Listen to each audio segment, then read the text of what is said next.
سب سے پہلے لغت کو اتر کر نسلوں کا معنی ہم جان لیتے ہیں تاکہ قرآنی آیات کو سمجھنا ہمارے لیے آسان تر ہو جائے۔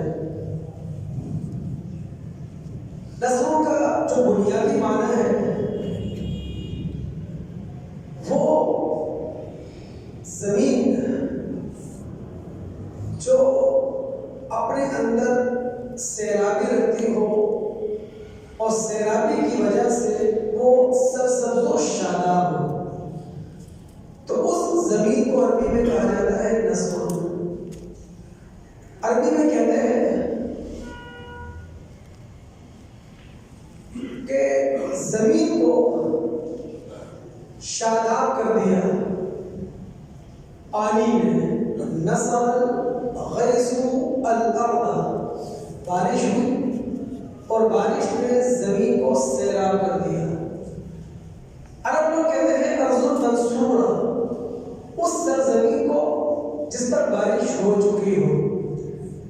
اب چونکہ پانی کھیتی کو پروان چڑھنے میں مدد دیتا ہے، اسی اعتبار سے نصرہ کا معنی مدد کرنا، نصرت کرنا بھی ہوا کرتا ہے۔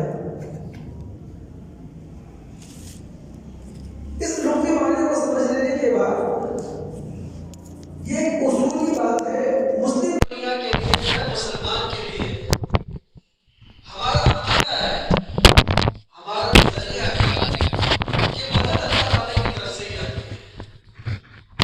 نفع اور نقصان کا معنی خالق ارض و سما، اللہ رب العالمین کے ہی قبضے قدرت میں کائنات کا ذرہ ذرہ ہے۔ کل اختیارات اللہ رب العالمین کے لیے ہیں۔ کل کائنات کا چونکہ پروردگار ہے وہ، اسی لیے نصرت، نفع اور نقصان اسی کی ذات سے ملتا ہے۔ اگر ہم سورہ حج کی آیت نمبر 15 میں اترے تو وہاں رب العالمین فرماتے ہیں من کان یظن ان لن ینصرہ اللہ فی الدنیا والآخرہ،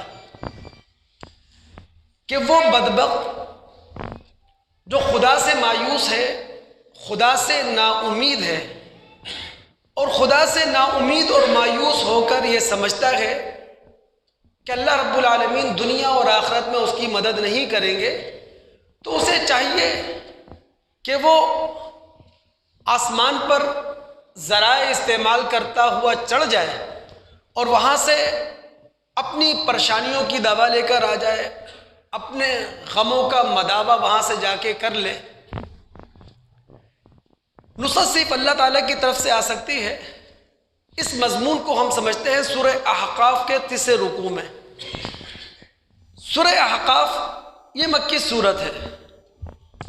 جب نبی علیہ السلام سفر طائف سے واپس آئے ہیں، اس کے بعد یہ سورت نازل ہوئی ہے۔ اللہ رب العالمین اس 30 رکوع میں یہ سمجھا رہے ہیں قریش مکہ کو کہ تم نے بیت اللہ میں، اطراف بیت اللہ میں 300 سے زائد جو بت رکھ چھوڑے ہیں، یہ نہ نفع کے مالک ہے نہ نقصان کے مالک ہے، یعنی ان سے تمہیں کچھ حاصل ہونے والا نہیں ہے۔ رب العالمین اس مضمون کو سمجھاتے ہوئے قریش مکہ کو قوم عاد کی تاریخ سناتے ہیں، قوم عاد کا ذکر کرتے ہیں، قوم عاد پر آنے والے عذاب کا ذکر کرتے ہیں، اور پھر رب العالمین فرماتے ہیں وَلَقَدْ مَكَّنَّاهُمْ فِي مَا إِن مَّكَّنَّاكُمْ فِيهِ۔ اے قریش مکہ، جو دولت، جو اقتدار، جو طاقت قوم عاد کو ہم نے دے رکھی تھی، وہ اس کا تو عشر عشیر بھی تمہیں نہیں ملا۔ اس کے ساتھ ساتھ ہم نے قوم عاد کے لوگوں کو سماعت دی، بصارت دی، بصیرت، سوچنے سمجھنے کا ملکہ دیا، لیکن جب انہوں نے ہماری آیات کا انکار کر دیا تو ہماری دی ہوئی صلاحیتیں، سماعت، بصارت اور بصیرت ان کے کچھ کام نہ آئے۔ یہ باتیں کہنے کے بعد رب العالمین نے سوال اٹھایا قریش مکہ کے سامنے، پوری تاریخ قوم عاد کی بیان کی، اور پھر ان کے کے سامنے سوال رکھ دیا، فلولا نصرهم الذین اتخذوا من دون اللہ قربانا آلہہ۔ قوم عاد نے خدا کے مقابلے پر جن ہستیوں کو تقرب الی اللہ کا ذریعہ بنایا ہوا تھا، جب قوم عاد پر اللہ تعالیٰ کا عذاب ٹوٹا تو وہ ہستیاں جنہیں خدا کے مقابلے پر قوم عاد نے کھڑا کیا تھا، وہ قوم عاد کے کام کیوں نہیں آئیں؟ اللہ نے سوال اٹھا دیا۔ تو مدد تو اللہ تعالیٰ کی طرف سے آتی ہے، نصرت اللہ تعالیٰ کی طرف سے آتی ہے، لیکن دوستو کسی بھی شخص کو جو اللہ تعالیٰ کی طرف سے مدد ملتی ہے، کسی بھی قوم کو جو اللہ تعالیٰ کی طرف سے نصرت ملتی ہے، اس کے پیچھے یہ ضروری ہے کہ نیتوں کے اندر کھوٹ نہ ہو۔ اس کے لیے یہ ضروری ہے ارادوں کے اندر عزم بالجزم ہو۔ اس کے لیے ضروری ہے کہ ہم عمل کی دنیا کے باسی ہوں۔ اب اللہ رب العالمین کی نصرت ان بنیادوں پر حاصل ہوتی ہے، اس مضمون کو ہم سمجھتے ہیں سورہ محمد میں اتر کر۔ بس آپ کی توجہ رہنا چاہیے جو موضوع میں آپ کو سمجھانا چاہتا ہوں۔ سورہ محمد کی آیت نمبر 4 ہے۔ یہ بات تمام دوست اپنے دل اور دماغ میں بٹھا لیں، سورہ محمد یہ مدنی سورت ہے۔ نبی علیہ السلام پر ہجرت کے بعد یہ سورت نازل ہوئی، لیکن ابھی بدر کا معرکہ پیش نہیں آیا۔ ہاں، قریش مکہ نے ایسے حالات پیدا کر دیے ہیں کہ بدر کا معرکہ کسی وقت بھی جنم لے سکتا ہے۔ مسلمانوں اور کافروں کے درمیان کسی وقت بھی تصادم ہو سکتا ہے، جنگ چھڑ سکتی ہے۔ ان حالات میں رب العالمین فرماتا ہے کہ اے مسلمانوں، جب تمہاری کافروں سے، قریش مکہ سے مٹ بھیڑ ہو جائے تو ان کی گردنیں اتارنا، ان کی طاقت کو کچل دینا، اور طاقت کچلنے کے بعد پھر ان کے لوگوں کو بندی بنانا، قیدی بنانا، اور پھر تمہیں اختیار ہے کہ ان قیدیوں کو تم احسان کر کے چھوڑ دو یا فدیہ اور جرمانہ لے کے چھوڑ دو۔ اللہ فرماتے ہیں ذالک، یہ کام اے مسلمانوں تم نے کرنا ہے۔ وَلَوْ يَشَاءُ اللَّهُ لَانتَصَرَ مِنْهُ، اے مسلمانوں یہ یاد رکھو اللہ تمہارا محتاج نہیں ہے۔ اللہ چاہتا تو یہ کام خود کر لیتا، کوئی بھی عرضی آفت بھیج دیتا، کوئی بھی سماوی آفت بھیج دیتا، لیکن تمہارے ہاتھوں اللہ یہ کام کیوں لے رہا ہے؟ وَلَٰكِن لِيَبْلُوَ بَعْضَكُمْ بِبَعْضٍ، اس میں اے مسلمانوں تمہارا امتحان ہے۔ رب العالمین یہ دیکھ رہا ہے کہ کافر باطل کی حمایت میں جوش اور جذبے کے ساتھ آئے ہیں، تم حق کی حمایت میں جذبہ فدویت کتنا رکھتے ہو، جذبہ فرما برداری کتنا رکھتے ہو، تو رب العالمین یہ دیکھ رہا ہے۔ تو اللہ رب العالمین کی طرف سے جو مدد ملتی ہے کسی بھی فرد کو، کسی بھی قوم کو، اس کے لیے بہت زیادہ ضروری ہے کہ ارادوں کے اندر نیتوں کے اندر کھوٹ نہ ہو، ارادے عزم اپنے اندر رکھتے ہوں، اور ہم عمل کی دنیا کے باسی ہوں۔ اگر ہم اللہ رب العالمین کی نصرت اور مدد کو حاصل کرنا چاہتے ہیں تو اس کا ایک آسان طریقہ، ایک آسان ذریعہ یہ ہے کہ ہم قرآن اور سنت کا متبع اپنے آپ کو بنائیں، اللہ اور اس کے رسول کا مطیع اپنے آپ کو بنائیں۔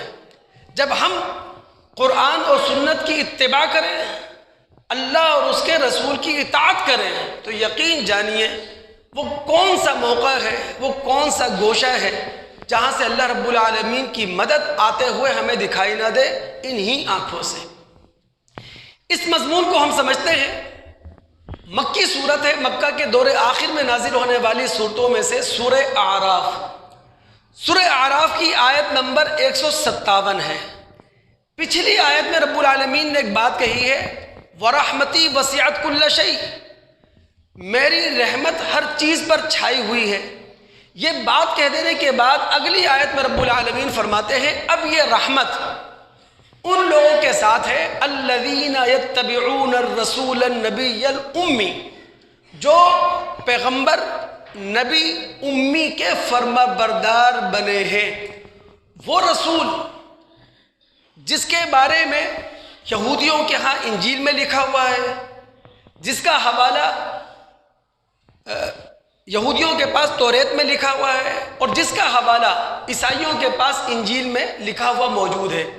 یہ وہ رسول ہے جو اچھائی کا حکم دیتا ہے، برائی سے روکتا ہے، جو پاکیزہ چیزیں حلال کرتا ہے، جو ناپاک چیزوں کو حرام قرار دیتا ہے، جو تمہارے کاندھوں سے وہ بوجھ اتارتا ہے جو بوجھ تم پر لدے ہوئے تھے، جو وہ بندشیں تم سے کھول دیتا ہے جن بندشوں میں تم جکڑے ہوئے تھے۔ پھر اللہ فرماتا ہے فَالَّذِينَ آمَنُوا بِهِ، وہ لوگ جو اس رسول پر ایمان لائے، وَعَزَّرُوهُ، جنہوں نے اس رسول کی تائید کی، وَنَصَرُوهُ، اس رسول کی مدد کی اور اتباع کی اس کتاب کی جو کتاب اس محمد صلی اللہ علیہ وسلم پر نازل ہوئی ہے، فَأُولَئِكَ هُمُ الْمُفْلِحُونَ، یہی لوگ ہیں جو کامیاب ہونے والے ہیں۔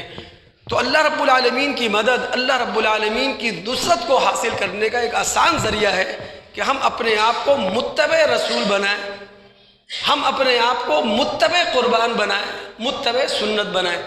یہ جو چھوٹی موٹی حدیثیں ہم پڑھتے رہتے ہیں، اس کے اندر بہت گہرا اور بہت بڑا مضمون چھپا ہوا ہوتا ہے، اس کی گہرائی اور گہرائی میں اترنے کی ضرورت ہوتی ہے۔ اب جو ایک بخاری کی روایت آتی ہے عثمان رضی اللہ تعالیٰ عنہ سے، جسے ہم سرسری طور پر پڑھ کر اور سن کر نکل جاتے ہیں کہ اللہ کے رسول نے فرمایا تھا خیرکم من تعلم القرآن وعلمہ، تم میں بہترین وہ ہے جو قرآن پڑھے اور قرآن پڑھائے۔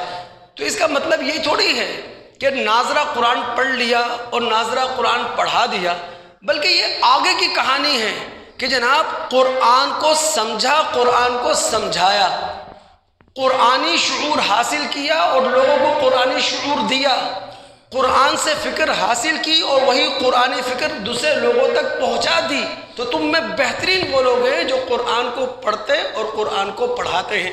وہ جو اللہ کے رسول صلی اللہ علیہ وسلم کی مسلم کے اندر روایت آتی ہے جس کے راوی عمر بن خطاب رضی اللہ تعالیٰ عنہ ہیں کہ نبی علیہ الصلاۃ والسلام نے فرمایا ان اللہ یرفع بهذا الکتاب اقواما ویضع بآخرین، اس کتاب اللہ کے ذریعے اللہ رب العالمین بہت ساری قوموں کو پروان چڑھاتا ہے، بہت ساری قوموں کو پست کر دیتا ہے۔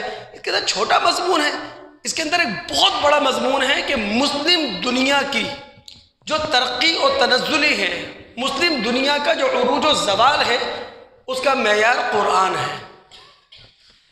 اسی طرح ہمیں اپنے رسول سے سیکھنا چاہیے، اسی طرح ہمیں اپنے رسول کی تعلیمات سے روشنی لینا چاہیے، اسی طرح ہمیں نبی علیہ الصلاۃ والسلام کے افعال اور کردار سے اپنے آپ کو منور کرنے کی کوشش کرنا چاہیے، چونکہ نبی علیہ الصلاۃ والسلام کی ہر سنت جو آپ نے دین کی حیثیت سے ہمیں دی ہے اپنے اندر طاقت رکھتی ہے، اپنے اندر توانائی رکھتی ہے، اپنے اندر ایک مؤثر تبدیلی رکھتی ہے۔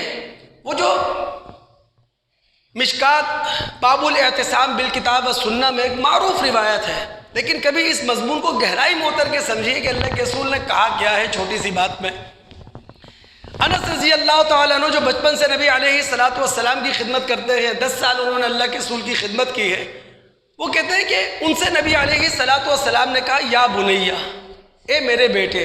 یہی انداز ہوتا ہے بچوں سے بات کرنے کا، یہی سلیقہ ہوتا ہے بچوں پر شفقت کرنے کا۔ تو نبی علیہ الصلاۃ والسلام نے اپنے خادم سے جو خادم رسول کہلاتے ہیں ان سے کہا یا بنیہ، اے میرے بیٹے، ان قدرتا ان تصبح وتمسی ولیس فی قلبک غش لاحد، اے انس اگر یہ کر سکتے ہو صبح اور شام تمہاری اس حالت میں ہو کہ تمہارے دل میں کسی کے لیے کینہ نہ ہو، ففعل، تو یہ کام کر گزرو، یعنی صبح کا وقت ہو تو تمہارے دل میں کسی کے لیے برائی نہ ہو، شام کا وقت ہو تمہارے دل میں کسی کے لیے برائی نہ ہو، یہ کل گزرو۔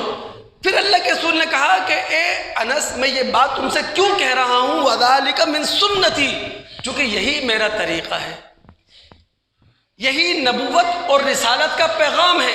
فمن احب سنتی فقط احبنی ومن احبنی کان معی فی الجنہ، پھر جس نے میری سنت سے محبت کی اس نے گویا کہ مجھ سے محبت کی، جس نے مجھ سے محبت کی تو اللہ رب العالمین جنت میں اسے میرے ساتھ پڑوس عنایت فرما دیں گے۔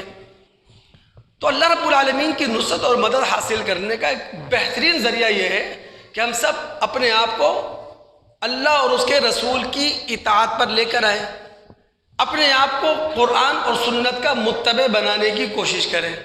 اسی طرح اللہ رب العالمین کی نصرت اور اللہ رب العالمین کی مدد حاصل کرنے کا ایک بہترین اور آسان ذریعہ یہ ہے دعوت دین، یعنی دین کو زندہ رکھا جائے، دین کو باقی رکھا جائے، دین کو قائم رکھا جائے۔ یاد رکھیے دوستو، ہم مسلمان ہیں، یہ دین ہمارے دلوں کے اندر بھی زندہ رہنا چاہیے، ہمارے گھروں کے اندر بھی زندہ رہنا چاہیے، ہمارے محلوں میں بھی زندہ رہنا چاہیے، ہمارے شہروں کے اندر بھی زندہ رہنا چاہیے۔ ایک مسلمان کی انفرادی زندگی کے اندر بھی یہ دین زندہ رہے، اور مسلمانوں کی اجتماعی زندگی کے اندر بھی یہ دین زندہ رہے، اور ہماری کاروباری اور سیاسی زندگی کے اندر بھی اس دین کو زندہ رہنا چاہیے۔ اور جب ہم دین کو باقی رکھنے کے لیے، دین کو موجود رکھنے کے لیے، دین کی روح کو قائم رکھنے کے لیے دعوت دین لوگوں کے سامنے پیش کرتے ہیں، تو پھر گویا کہ اللہ رب العالمین کی نصرت کر رہے ہوتے ہیں۔ غور کریں نا آپ، سورہ محمد کی آیت نمبر 7 میں اللہ نے کیا فرمایا؟ یا ایھا الذین آمنوا ان تنصروا اللہ ینصرکم ویثبت اقدامکم، اے وہ لوگوں جو ایمان لائے ہو، اگر تم اللہ رب العالمین کی مدد کرو گے، رب العالمین تمہاری مدد کرے گا، اللہ رب العالمین تمہارا معاون ہوگا، اور رب العالمین تمہارے قدموں کو جما دے گا۔ اب رب العالمین کی مدد کرنے کا معنی کیا ہے؟ کہ ہم اللہ رب العالمین کے دین کی وہ شمع جو اللہ کے رسول صلی اللہ علیہ وسلم کے حوالے سے، آپ کے نام سے، آپ کے ہاتھوں سے روشن ہوئی ہے، ہم اسے روشن رکھنے کی کوشش کریں، اپنے دلوں سے لے کر ایوانوں تک وہ دین کی شمع روشن رہنا چاہیے۔ تو رب العالمین کی اگر ہم مدد کریں گے، رب العالمین ہماری مدد کرے گا، ہمارے قدموں کو جما دے گا۔ اور آپ غور کریں، سورہ حج کی آیت نمبر 40 میں رب العالمین نے تاکید در تاکید یہ بات کہی ہے۔ جو لوگ عربی گرامر جانتے ہیں انہیں معلوم ہوگا، وَلَيَنْصُرَنَّ اللَّهُ مَن يَنْصُرُهُ، لام یہاں تاکید کا ہے، پھر نون تاکید کا ہے۔ تاکید جمع کرنے کے بعد رب العالمین نے فرمایا وَلَيَنْصُرَنَّ اللَّهُ مَن يَنْصُرُهُ، ضرور بالضرور اللہ رب العالمین مدد کرے گا اس شخص کی، اس قوم کی جو اللہ رب العالمین کا مددگار بن کر دنیا میں کھڑا ہو جائے گا۔ بنی اسرائیلی سنت نہیں ہونا چاہیے۔ بنی اسرائیلی طریقہ کیا تھا؟ بنی اسرائیلی سوچ کیا تھی؟ کہ جناب اللہ رب العالمین میدان کے اندر خود اترے، میدان کو خود فتح کرے، اور اس کے بعد ریاست کا تخت اس میدان میں سجا دے، اور ہم جا کر اس پر جلوہ افروز ہو جائیں۔ بلکہ اسلامی سنت یہ ہے کہ خود میدان میں اترا جائے، میدان کو خود فتح کیا جائے، ریاست کا تخت حکومت خود بچھایا جائے، اور پھر اس پر جا کے جلوہ افروز ہوا جائے۔ یاد رکھیے، اگر ہم اللہ رب العالمین کے دین کی دعوت لوگوں کے سامنے پیش کرتے ہیں، دین کو زندہ رکھنے کی کوشش کرتے ہیں، دعوت دینے کا یہی انداز نہیں ہے جو تبلیغی جماعت کا ہوا کرتا ہے کہ جناب آپ ایک مخصوص جماعت سے جڑیں گے، اس کے بعد آپ گشت کریں گے، گھر گھر جائیں گے۔ یہ دعوت آپ گھر میں بیٹھے دے سکتے ہیں، آفس میں بیٹھے دے سکتے ہیں، اپنا میڈیا پلیٹ فارم استعمال کرتے ہوئے دے سکتے ہیں، سوشل پلیٹ فارم استعمال کرتے ہوئے دے سکتے ہیں، دوستوں یاروں میں دے سکتے ہیں، اٹھتے بیٹھتے دے سکتے ہیں۔ دعوت کا معنی یہ ہوتا ہے کہ جہاں آپ دیکھیں کہ آپ نے اچھائی کا حکم دینا ہے، اپنے اچھائی کا حکم دے دیا، جہاں آپ دیکھیں کہ آپ نے برائی سے روکنا ہے، اپنے برائی سے روک دیا ہے۔ ہاں، اچھائی کا حکم دینے کا ایک سلیقہ ہوتا ہے، ایک طریقہ ہوتا ہے، تعمیری تنقید کی جاتی ہے، تخریبی چوٹ نہیں کی جاتی ہے، لوگوں کا ذہن پڑھا جاتا ہے، لوگوں کی سوچ دیکھی جاتی ہے، وقت کا تقاضا سامنے رکھا جاتا ہے، حالات کی نزاکت کو سامنے رکھا جاتا ہے۔ تو دعوت دینے کا جو طریقہ ہے وہ کوئی لگا بندہ نہیں ہے جو ہم دیکھتے ہوئے آ رہے ہیں، بلکہ دعوت دین کا مطلب یہ ہوتا ہے کہ آپ اچھائی کو پھیلانے کی کوشش کریں، اور کسی بھی زاویے سے، کسی بھی طریقے سے برائی کو لگام دینے کی کوشش کریں۔ جب ہم اللہ رب العالمین کے دین کو قائم رکھنے باقی رکھنے کی جد و جہد کرتے ہیں تو ہم حواری بھی ہیں عیسیٰ علیہ السلام کے اور محمد علیہ السلام کے مدینہ کے انصار بھی ہیں۔ اب اس مضمون کو غور سے سمجھیے گا آپ، قرآن نے یہ بات کہی ہے، چھوٹی بات نہیں، یہ بہت بڑی بات ہے۔ عیسیٰ علیہ السلام بنی اسرائیل کے درمیان کھڑے ہوئے ہیں۔ ہم سب جانتے ہیں کہ عیسیٰ علیہ السلام ایک بڑے وقفے کے بعد بنی اسرائیل کے اندر نبی اور رسول کی حیثیت سے آئے ہیں۔ اب فلما احس عیسیٰ منہم الکفر، سورہ آل عمران آیت نمبر 52، جب عیسیٰ علیہ السلام نے محسوس کیا کہ بنی اسرائیل کے علماء، بنی اسرائیل کے سردار ان کی بات نہیں مان رہے، وہ کفر پر تلے ہوئے ہیں، وہ کفر پر اڑے ہوئے ہیں، تو عیسیٰ علیہ السلام نے بھی پبلکلی یہ بات کہی، انہوں نے پھر عوامی سطح پر یہ بات کہی، پھر انہوں نے اپنے حواریوں سے کہا من انصاری الی اللہ، کہ اللہ تعالیٰ کے لیے اللہ کے راستے میں کون میرا مددگار ہے؟ قال الحواریون نحن انصار اللہ، حواریوں نے کہا۔ یاد رکھیے گا، حور کا معنی ہوتا ہے حمایتی، ہمدردی رکھنے والا، مدد کرنے والا، تعاون کرنے والا۔ حواری اور انصار کا معنی ایک ہی ہے۔ عیسیٰ علیہ السلام سے حواریوں نے کہا نحن انصار اللہ، ہم اللہ کے راستے کے مددگار ہیں۔ یہی تو وجہ ہے جب ہم سورہ صف میں اترتے ہیں جس کا نمبر ہے 60، اس کی آخری آیت، آیت نمبر 14 میں رب العالمین کیا فرماتے ہیں؟ یا ایھا الذین آمنوا کونوا انصار اللہ کما قال عیسی ابن مریم للحواریین من انصاری الی اللہ قال الحواریون نحن انصار اللہ۔ اللہ تعالیٰ نے کہا اے وہ لوگوں جو ایمان لے کر آئے ہو، تم اللہ رب العالمین کے انصار بن جاؤ، تم اللہ رب العالمین کی دعوت کے لیے، رب العالمین کے دین کے لیے اللہ تعالیٰ کے مددگار بن جاؤ، انصار بن جاؤ۔ تو اگر ہم دین کی شمع کو جلائے رکھنے کے لیے، دین کی شمع کو باقی رکھنے کے لیے، دین کی روشنی کو باقی رکھنے کے لیے کام کرتے ہیں، تگ و دو کرتے ہیں، کوشش کرتے ہیں، محنت کرتے ہیں، تو ہم گویا کہ مدینہ کے انصار ہیں اور عیسیٰ علیہ السلام کے حواری ہیں۔ اب ایک حدیث سمجھیے، چھوٹی موٹی ذمہ داری نہیں ہے، یعنی اللہ رب العالمین کی مدد ایسے ہی ہمیں مل جائے گی، گھر بیٹھے ہمیں مل جائے گی۔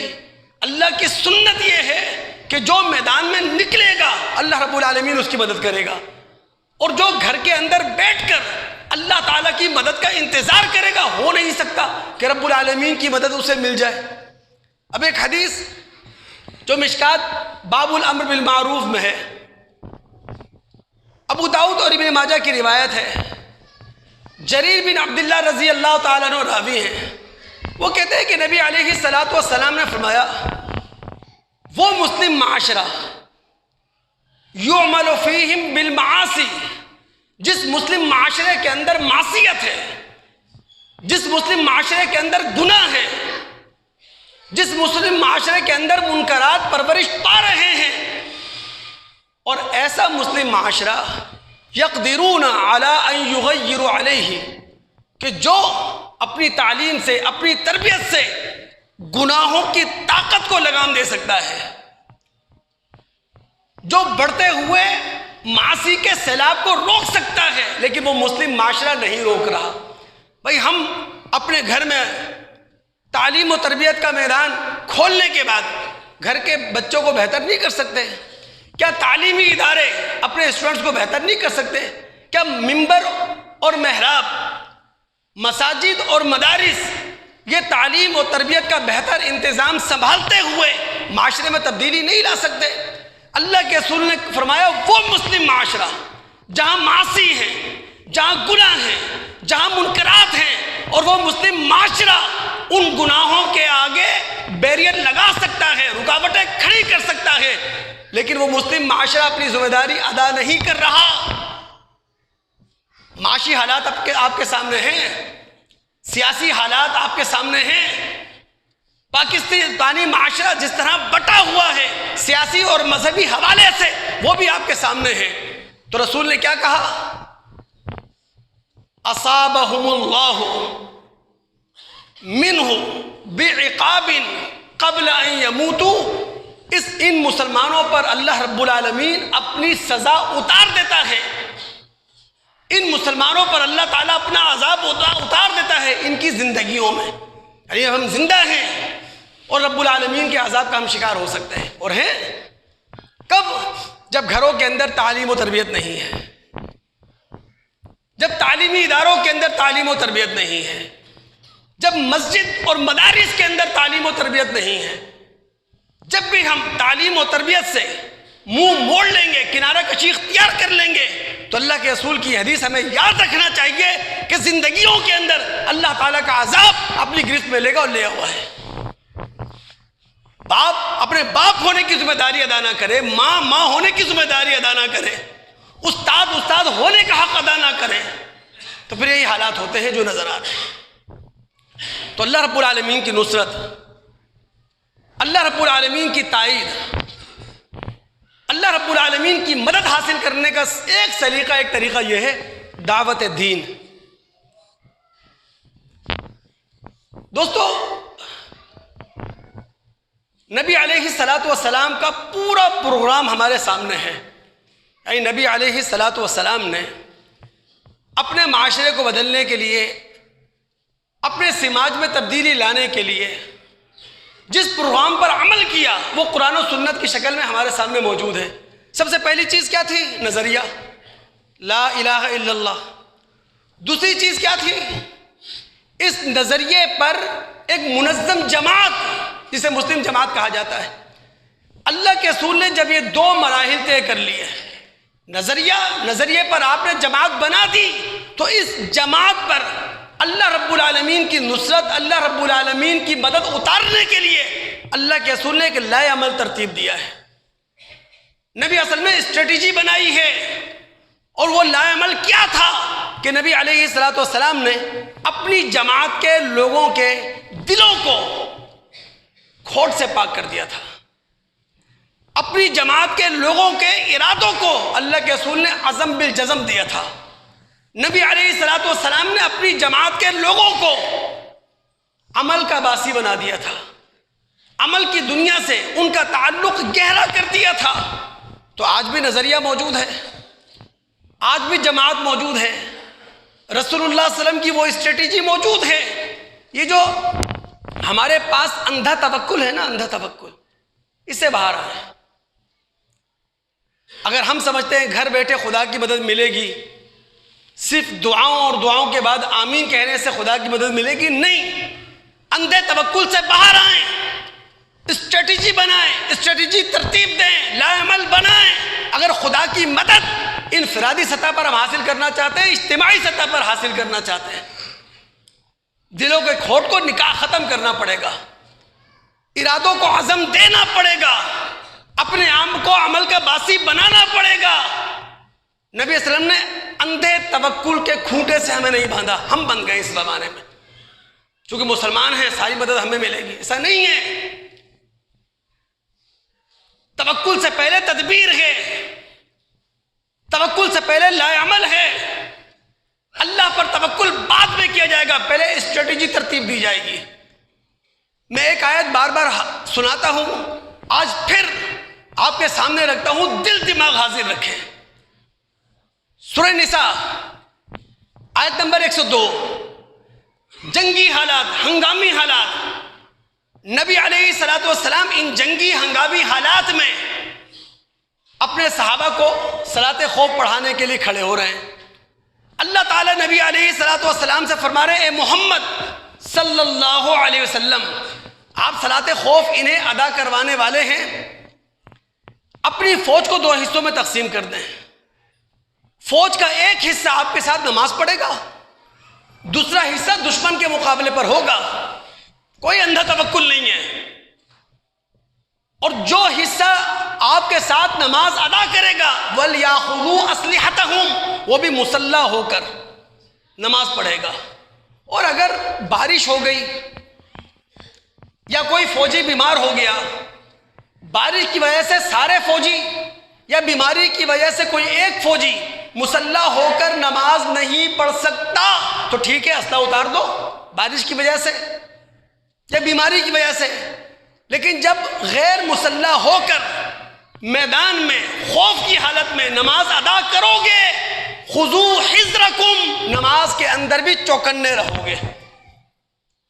اندھا توکل نہیں ہے مذہب کے اندر، اللہ پر توکل کرنے کے لیے اسٹریٹجی بنانا پڑتی ہے، لائمل بنانا پڑتا ہے، گراؤنڈ ریئلٹی کو پڑھنا پڑتا ہے، لوگوں کے ذہنوں کو بدلنا پڑتا ہے، لوگوں کے قلوب کو بدلنا پڑتا ہے، اپنے حالات بدلنا پڑتے ہیں، اپنے آپ کو بدلنا پڑتا ہے، پھر کہیں جا کر ترقی ملتی ہے، پھر کہیں جا کر صحیح راستہ ملتا ہے، پھر کہیں جا کر ہماری معیشت بھی درست ہوتی ہے، ہماری سیاست بھی درست ہوتی ہے۔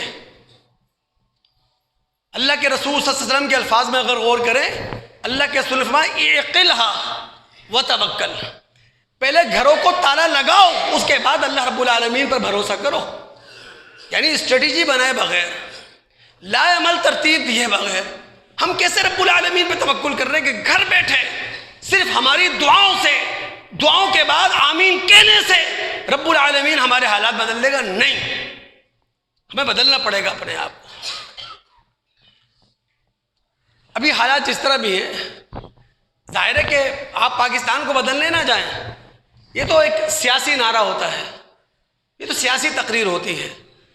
اللہ کی قسم، اگر ہے کام مشکل، ناممکن نہیں ہے، مسجد کی سطح پر اگر رفاہی کام شروع ہو جائے نا تو مسجد کے نمازیوں کی حالت چند دن میں نہیں چند سال میں بدل جائے گی۔ محلے کی سطح پر رفاہی کام شروع ہو جائے، تمام مساجد کا آپس میں کانٹیکٹ ہو، لوگوں کے درمیان اسلامی اخوت ہو، ہمارے دلوں میں ایک دوسرے کے لیے گنجائش، محبتیں ہوں، اور محلے کی سطح پر اگر ہم کوئی کام کرنا چاہیں تو سالوں کے اندر ہم تبدیلی لا سکتے ہیں بہت بڑی۔ ملک کے اندر تبدیلی آئے نہ آئے، مسجد کی سطح پر آ سکتی ہے، محلے کی سطح پر آ سکتی ہے۔ یہ مشکل کام ہے، ناممکن نہیں۔ اس سطح پر سوچا کریں، سیاسی نعروں سے باہر آئیں کہ جناب اب پھر ایک مرتبہ مہاجر کے نام پر ووٹ لیا جائے گا، ان کے حق کی بات کی جائے گی، ایک مرتبہ پھر سندھی جو ہے وہ سندھی کارڈ استعمال کیا جائے گا اور اس پر ووٹ دیا جائے گا۔ باہر آئیں اس سے، اللہ نے عقل دی ہے، اللہ نے شعور دیا ہے، اللہ نے علم دیا ہے۔ خدا تعالیٰ ان ساری صلاحیتوں کے بارے میں کل قیامت کے دن پوچھے گا۔ کب تک بھیڑ بکریوں کی طرح ہم صرف تقریروں پر دھیان دیں گے، نعروں پر دھیان دیں گے؟ علم سے جوڑیں۔ تو اللہ رب العالمین نے تبدیلی کے لیے بہت کچھ ہمیں دے رکھا ہے۔ کبھی کبھی مجھے تو بڑا رونا آتا ہے، افسوس سا ہوتا ہے اس مافیا پر جو اپنے آخرت کو بالکل بھولی ہوئی ہے، جس کے لیے صرف پیسہ سب کچھ ہے۔ وہ مافیا 23 کروڑ پاکستانیوں کی زندگی کو جہنم بنا چکی ہے۔ انڈا مہنگا، مرغی کا گوشت مہنگا،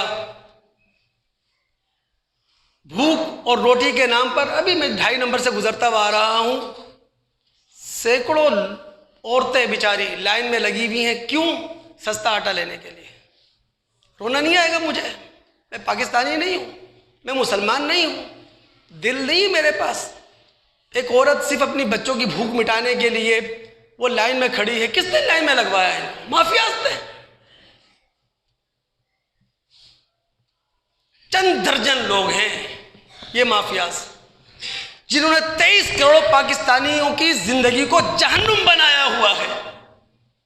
لیکن عام آدمی اگر اس کے پاس ایمان کی دولت ہے، اس کے پاس اسلام کی دولت ہے، ایک حدیث ضرور پیش کروں گا، یہ حوصلہ دینے والی روایت ہے۔ بخاری مسلم متفق علیہ روایت ہے، سہل بن سعد رضی اللہ تعالیٰ عنہ اس کے راوی ہیں۔ نبی علیہ الصلوۃ والسلام اپنے صحابہ کے ساتھ کسی ایسی جگہ پر بیٹھے ہوئے ہیں جو گزر گاہ ہے، جہاں سے گزرنے والے گزر رہے ہیں۔ آپ علیہ الصلوۃ والسلام کے پاس سے ایک شخص گزرا۔ آپ نے اپنے پڑوس میں بیٹھے ہوئے ساتھی سے پوچھا، ما رأیک فی ھذا الرجل، یہ گزرنے والا جو شخص گزرا ہے اس کے بارے میں تمہاری کیا رائے ہے؟ اس نے کہا لکسل من اشراف الناس، ایلیٹ کلاس سے ہے، معزز شخص ہے، عزت و احترام اپنا رکھتا ہے، اثر و رسوخ ہے اس کا، اور اتنا اثر و رسوخ ہے کہ اگر کسی گھر میں رشتہ بھیج دے کوئی انکار نہیں کرے گا، اگر یہ کسی کے حق میں سفارش کر دے رد نہیں کی جائے گی۔ اللہ کے رسول خاموش ہو گئے، تھوڑا وقت گزرا ہوگا، اسی محفل کے سامنے سے، اسی مجلس کے لوگوں کے سامنے سے ایک اور شخص گزرا، نبی علیہ الصلوۃ والسلام نے اسی برابر میں بیٹھے ہوئے مصاحب سے پوچھا ما رأیک فی ھذا الرجل، اب جو شخص گزرا ہے اس کے بارے میں تمہاری کیا رائے ہے؟ اس نے کہا اللہ کے رسول من فقراء المسلمین، یہ تو عام مسلمان ہے، اس کی حالت یہ ہے کہ اگر یہ کسی گھر میں رشتہ بھیجے تو لوگ 1000 مرتبہ سوچیں گے، اگر یہ کسی کے حق میں سفارش کرے تو سفارش قبول نہیں کی جائے گی، اس کی رائے کی کوئی حیثیت نہیں۔ تو اللہ کے رسول نے پتہ ہے کیا کہا تھا؟ یہ حوصلہ دینے کی بات کر رہا ہوں میں آپ سے، بس ایمان زندہ رکھیں، اسلام زندہ رکھیں۔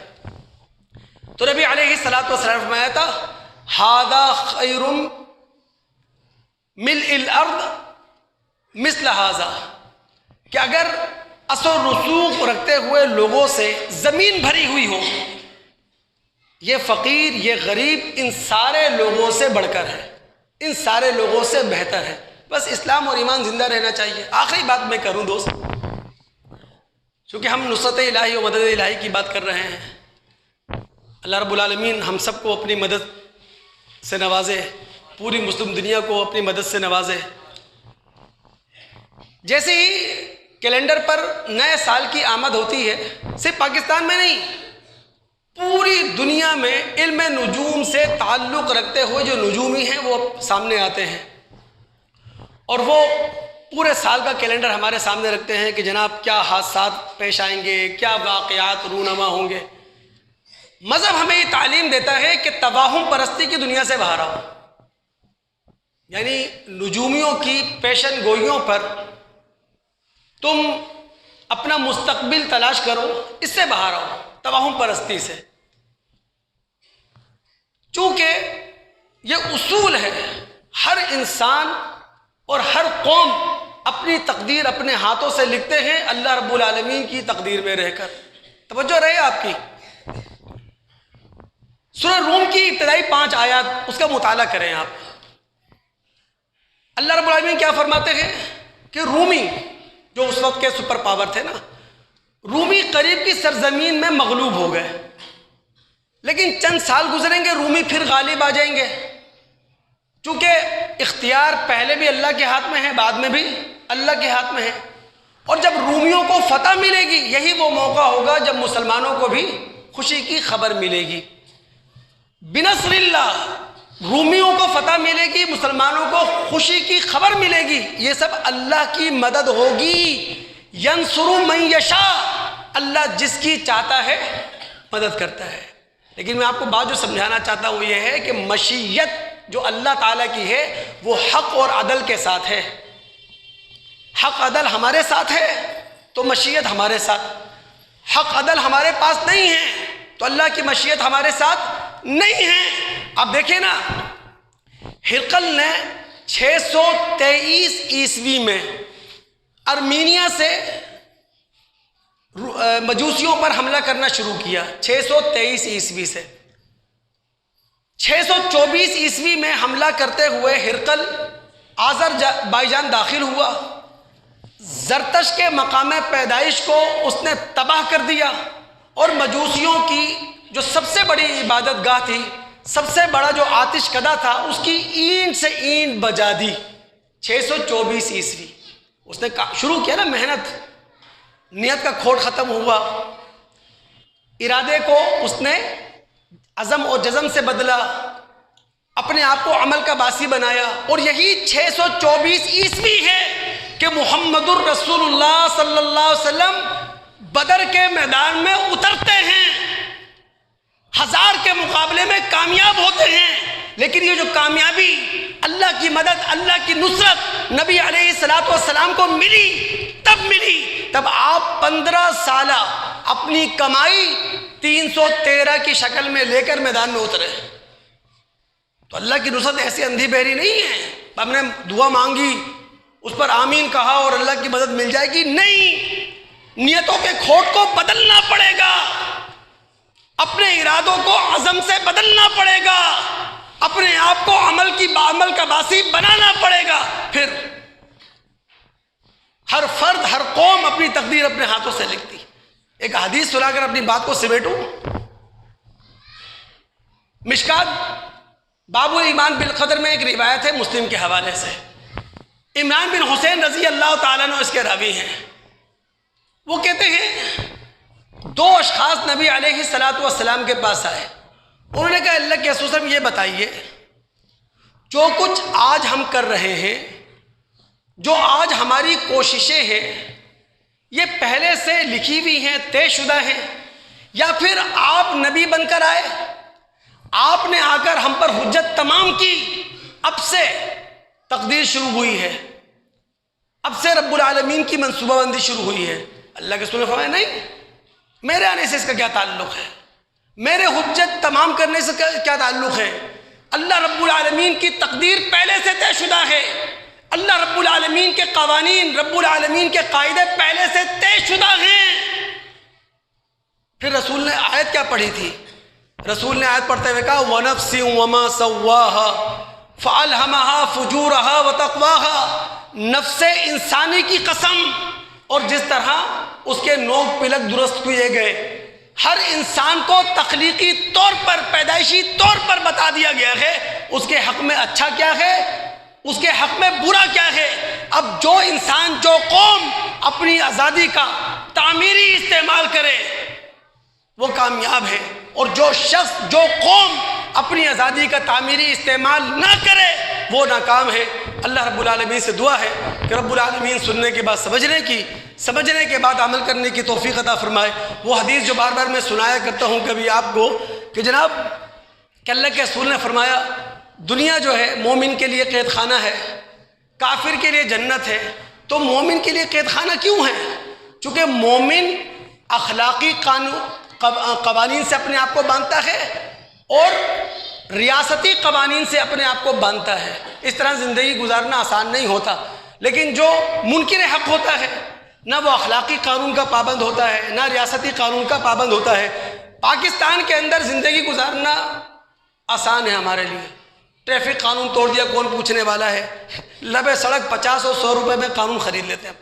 جہاں قانون بکاؤ مال ہو، جہاں عدالتیں بک جاتی ہوں، جہاں ججز کا سودا ہو جاتا ہو، جہاں ایمنسٹی انٹرنیشنل 2022 کی رپورٹ کے مطابق سب سے کرپٹ ترین ادارہ پاکستان کے اندر پولیس ہو، پھر اللہ ہی خیر ہے بھائی جو حالات ہونے ہیں. بہرحال اللہ رب العالمین کی مدد تب ملے گی دوست جب ہماری نیتوں کے اندر اخلاص ہوگا، دوست جب ہمارے ارادوں کے اندر عزم بالجزم ہوگا، دوست جب ہم اپنے آپ کو عمل کی دنیا کا باسی بنائیں گے. اللہ رب العالمین مسلمانوں کا حامی و مددگار ہو. السلام علیکم ورحمۃ اللہ وبرکاتہ.